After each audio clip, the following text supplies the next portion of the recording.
the average investor over 30 years only made 3.66%. Why? Because of fees, because actual rate of return is a lot less than average, because of behavior, emotions, and again, it's not that I'm anti-market. There's no way that you can save your money out of this disaster.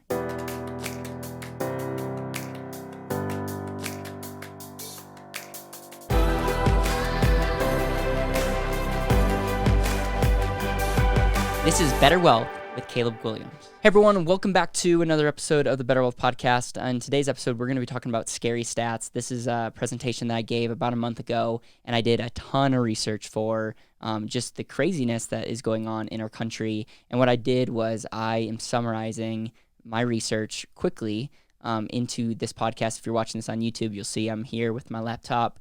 And the goal is I just want to give you a big picture because there was a couple key things that jumped out at me. But here was the thesis that I came up with. Number one, things are getting more expensive. This is a result of inflation, and also the difference between what we're making and the difference between what things are costing. Like, people are not saving any money. So we're not saving any money and things are getting more expensive. That's number one.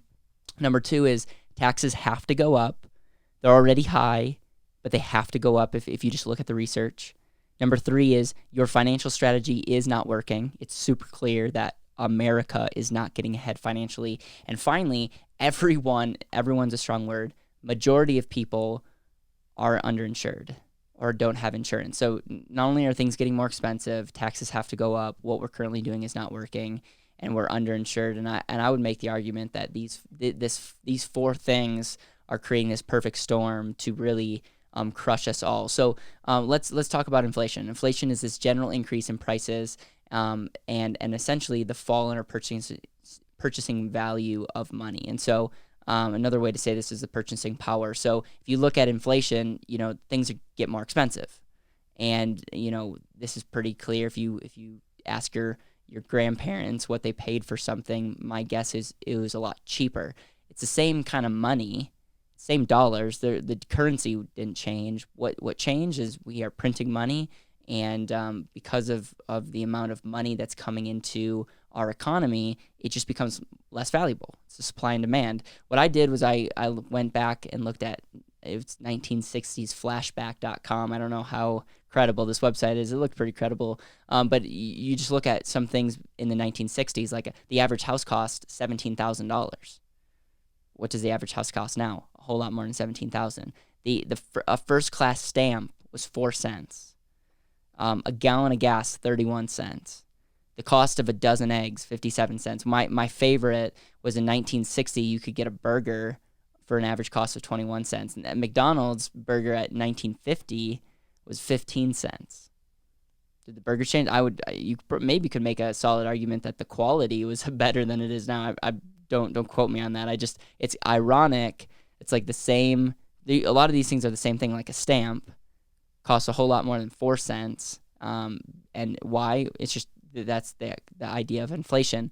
And so, yeah, it would be really, really interesting to see, you guys do an inflation cost. At our website, betterwealth.com, you can do an assessment, and that assessment pretty much shows your consumption, the amount of money that you consume, and you can put in an inflation number there. And what that essentially says is, to think that if you're used to spending $80,000 today, 20 years from now, that $80,000 is going to be a lot more just to keep up with what you're currently spending. The on average historical inflation rate is over 3%, but there's something called lifestyle inflation, which essentially once you buy something new, it's hard to go back. So we tend to spend more money as we make more money, and it's not necessarily logical, but that's what you do. And so that gets factored in. And then there's other areas that have higher inflation when you look at healthcare, when you look at the education system, even when you look at some things like homes in certain areas, they have a greater inflation rate. So one of the things that I looked at was college, 1960 to 2019. What was interesting is I looked at Harvard, and all in Harvard tuition, room and board, was in 1960 was $2,370. I know, trust me, this is in state, by the way. I know that sounds ridiculously cheap.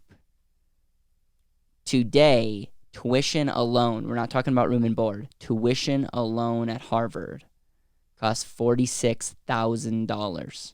A little over, actually, $46,000. $46,000. Tuition, room and board, and fees and everything combined, $67,000 to go to Harvard now. There's certain industries that are increasing at more than the average 3%. Michigan State, if you are, Michigan State, if you're right now a resident would pay, or actually an out of state, because I want to just look at apples to apples, an out of state would pay $1,530. This would be 1960. Now with room and board and everything at Michigan State University, it's over $50,000. Again, there's scholarships that factor into this. There's a lot more going on, but like that is a huge gap. That's just an example of tuition being crazy. So the first thesis is things are getting more expensive, i.e., people are not saving money. So the first area in these scary stats is we need to find ways to better save money now, because America's not saving money. Things are getting more expensive, and there's just this gap between the amount of money that you're making and the amount of money that you're saving, and unfortunately, we're not saving any money. Okay, step number 2 or thesis number 2 is taxes have to go up. What's interesting is there was a time in our history where taxes was 91%. Ironically, when you look back at the 1960s, that's when it was 91%. You looked at some of the things that were going on. Our country had to pay for things. If you look at what's currently going on in our country, it's insane. I write about this in my book. I don't want to go into all the details because that would take time, but you have to look at the rate and threshold as it relates to when we talk about taxes. So you could have a rate of 50%. That means you have to pay 50% on taxes, but then usually because of the way that we pay taxes, you don't pay 50% tax on everything. You pay 50% tax in brackets. So the first, maybe 10,000 or 12,000 is tax free, and then the next part is taxed at 12%. I'm just making this up, and then it's just like, and so overall, it's not a true 40%. It's maybe a little bit less than that. But what I want to note is the rate and threshold can be changed at any time, and it can be very misleading. And so just beware. I mean, as the government, like if our government needs to raise money, what do you think the best way to raise money is? It's pretty crazy that the government, if they need money, they can literally make it against the law. Like they can make a law to where they get money. It's just that's a little bit interesting. And so it's interesting because I went back to 1980 and looked at the national debt that we had, and it was less than $1 trillion. It's $878 billion, which is a lot of money. That's a lot of money. But it's dwarfs in comparison to what we have now. And then if you look at the 1990, we had 2.9 trillion. You go to 2000, we had $5.7 trillion. I sometimes don't think we understand how big $1 trillion is. In 2004, 7.1 trillion. 2008, 10 trillion. 2012, 15 trillion. 2016, 19.5 trillion. And it's super interesting. This is how crazy this is. When I did this, which I'm trying to look at the date, it was about a month ago or so, we had $25.9 trillion. Now I'm going to go to the usdebtclock.org, and right now, this is I'm recording this on July. I'm going to look so I can be referenced. July 11th. Right now, July 11th, we have $26.5 trillion of debt. $26.5 trillion and counting. What's even more alarming, and again, I say this a lot on when we have our lives, just because I want people to just wake up, is we have $80 trillion of unfunded liabilities, which makes up Medicaid, Medicare, Social Security, defense, interest on debt and all the other promises that we make that we just don't have the money for. How do you think we're going to pay for that? If you answered increased taxes, you are correct. And if you just look at where we're going as a country, like what entitlement programs do you think are going to get cut? It's just the sad reality of an entitlement program is people are entitled to it and they rely on it, and you are put in a tough situation. And so, again, I just want you to start thinking. I mean, there's a reason I'm such a huge fan of having good tax strategies and putting your money in an and asset, just for that alone. But one conclusion that I made is taxes have to go up. This is something interesting. Social Security Trust Fund will run out of money by 2035. Does that mean the Social Security is going to stop paying out in 2035? I don't think so, because that would be suicide for whoever who's in office. That would be a disaster. The point of the matter is we have programs that are literally draining. They're not, things need to change. And I'm just saying that it's hard to take away money from someone that's like, the system's broken. So how do we fix the system? What you need to understand is the government's going to be looking at areas to either cut spending or increase savings or increase revenue. And how do they increase revenue is through raising taxes. All right, moving on. I think I beat that horse hard enough. The next section is what we are doing is not working. This is just a couple stats that I pulled, and again, these are from Google, and so take this all with a grain of salt. But a lot of these have very relevant stats, and one thing that I noticed is there's a need for people to do more research in just personal finance. But total U.S. personal debt is $14.1 trillion, with an average student debt balance of over $35,000. Okay, so that's crazy. We just have a ton of personal debt as a country. Nearly 70% of Americans have less than $1,000 in their savings account. Why do you think when Corona hit, everyone was losing their mind? It's because no one had money. When cash flow, when your income is lower, you start panicking because you don't have any money. Guys, if we could just save more money, we would think better, we would have less stress, and I would make the argument that you could make more money because you would be in a better headspace. The retirement disaster, I saw one thing that an average retirement account balance was less than $150,000. Again, maybe I'm off by $100,000. That's still incredibly low when you think about what that actually, like, people are just not able to retire the way that they thought they were. And one of the things that if you're listening to this and you're like, wow, like I've just not been thinking and I hate my job and I really have not done a good job with saving for the future. One of the things that you need to like come in and work with us is maybe it's not just finances. It might be just rethinking how you make your money. Like this BetterWealth Unlimited that we're doing is so much more than just a product and just money. It's mindset. Forbes in 2018 said American paid $34 billion. Get this, $34 billion in overdraft fees last year. That's crazy. That's insane. I mean, banks. That's an example of banks making a ton of money on overdraft. What does that mean? They're making $34 billion on people that don't have money. Another study, this is from Magnify Money. Americans paid banks $104 billion in credit card interest and fees. Last one was just over fees. Americans paid banks $104 billion in credit card interest and fees in 2018, up 11% from the prior year and up 35% over the last 5 years. And what I can tell you is credit cards are at an all-time high right now, mainly because of what's been going on.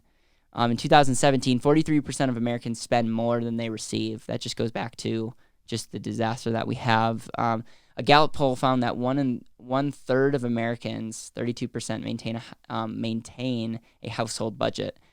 Don't really believe that. You have to understand polls can be misleading. That means 32 people out of 100 that asked, do you have some kind of budget, say yes.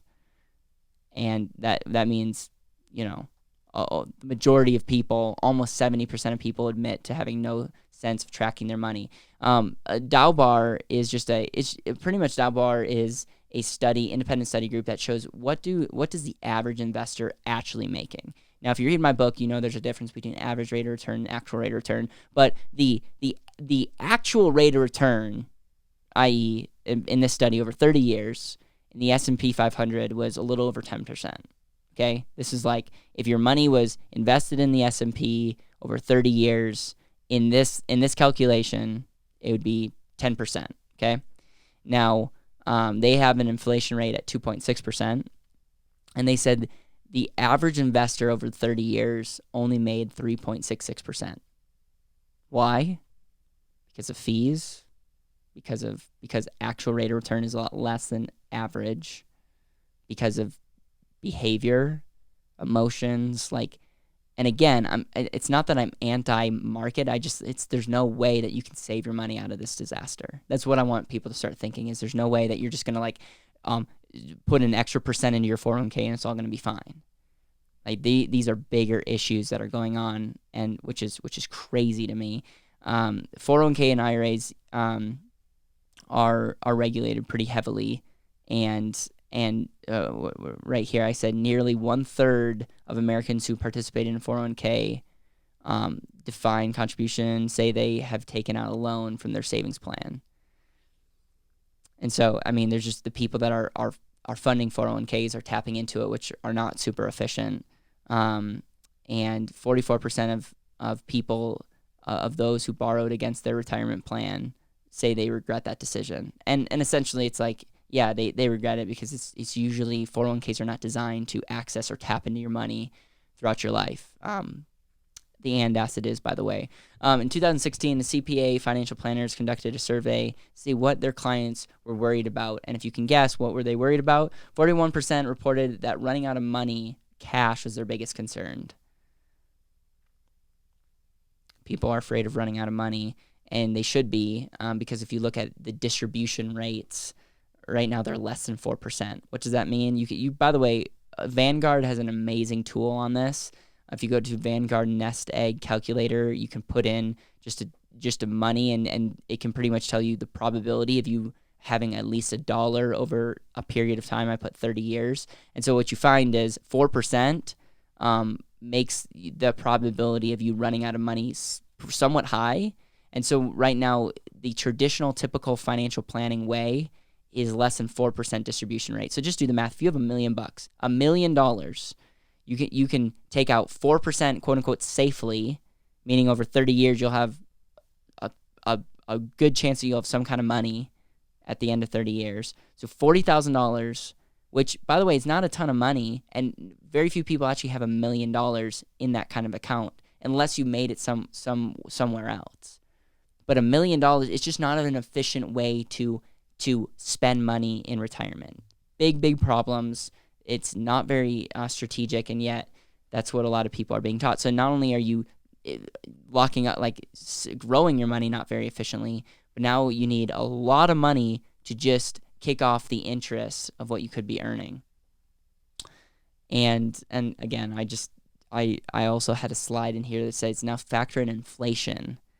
Even if you had $1 million and you were taking out $40,000, what is that actually going to be worth in 10, 15, 20 years? Because $40,000 right now is not a ton of money, especially for someone that has $1 million in an account. So it's just kind of eye-opening. Just recently, pretty much, I highlighted in this article 3 million auto loans, 15 million credit card accounts are in some kind of program to let people skip or make partial payments. 9% of all mortgages have entered forbearance. And so it's the writing's on the wall. We are spending money that we don't have, and it's a problem. So just in summary, inflation's going up. Things are getting more expensive. I think we all know that. Taxes have to go up, and what we're currently doing is just, whether it's how we save our money, how we get our money out, it's just not working. It's just not effective. And then finally, when we look at underinsured, I mean, there's a lot of studies, whether it's the amount of life insurance that you have, whether it's the amount of people that are going to get disabled throughout their life that don't have anything to do with disability insurance. The problems are big, and And the questions that I have for you, I mean, I could go into a lot more. We're kind of running out of time, and I don't want this to be super long, but people are not insured as it relates to if something happens to them. Like, your number one asset is yourself, and your whole model, your whole life is built on you bringing in money. What happens if you get injured? What happens if you get disabled? What happens if you get sick? Like, this stuff happens, and very few people have a long-term plan for that. Your company might have some kind of short-term disability, but very few people have long-term disability. What happens if your whole model's built and something happens to your life? Your family, your kids, your debts, like, they still exist. What happens if you have all these assets and then you go into a nursing home and that nursing home just starts eating away at all the money that you worked so hard for? People across the board are underinsured, and this is one thing that we at BetterWealth, like, we want to not only help you pay less in taxes, understand how inflation works, give you a better way to grow your money, but we also want to help you protect it. So a couple of the questions that I want you to ask yourself is, do you agree that cost is going up? I think it's pretty clear that it is. Do you agree that taxes are going up? Do you agree that the typical way has failed? This is the typical financial planning. And is underinsured a problem for you? And so the questions that I would ask is, how can I be more efficient with your income? We need to start thinking about ways that we can make more money and keep more money, because taxes could be a big threat to the money that we take home. The second question is, how can we be more efficient? Efficiency is so key, you guys. This is looking at how we optimize our cash flow, how we optimize our assets, how we minimize the debts in our life that drags on our money. And the third question is, what are strategies that we can take into consideration that can make this better? Obviously, my book is a good area to start. There's a lot of different strategies that can help us up our game. If any of this interests you, go to betterwealth.com. Check us out. We have an assessment that factors in a lot of what I'm telling you. You can get my book, the BetterWealth, and the and asset. You can just reach out to our team. Like, we are committed. We want to serve people. That's why we set up our company in the way that we have, because we believe education is key, but we also believe that implementation with the right team is a must. And so, yeah, scary stats.